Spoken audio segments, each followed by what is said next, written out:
Megan here on the Backfist Customs Glitter channel, and today we're going to pour these gorgeous crystal molds.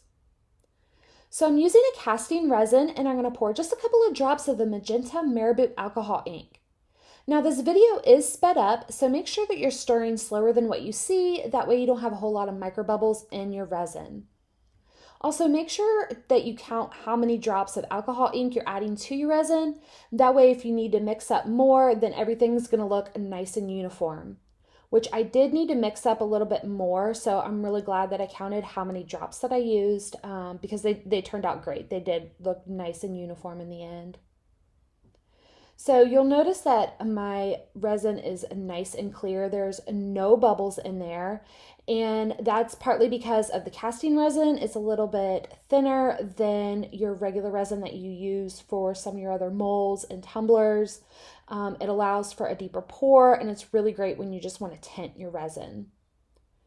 So here is where I needed to mix up a little bit more, and I went ahead and did a full 30 milliliters just so I knew exactly how many drops to add and it would look completely uniform.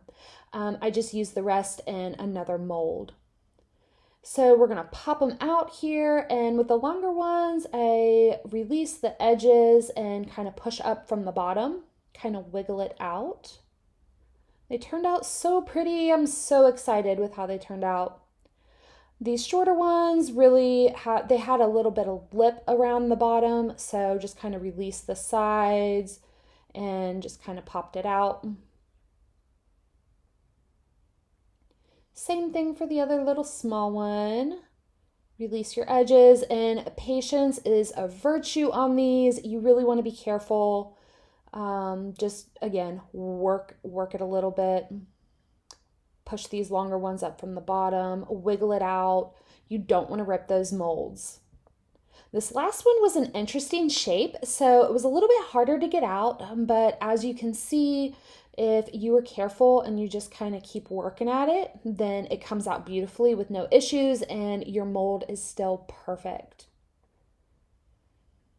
And I love them. They turned out so beautiful. There's so many different things you could use these for. So thanks for hanging out with me today, you guys, and make sure that you like the video and subscribe so you don't miss any of our new content. See y'all later.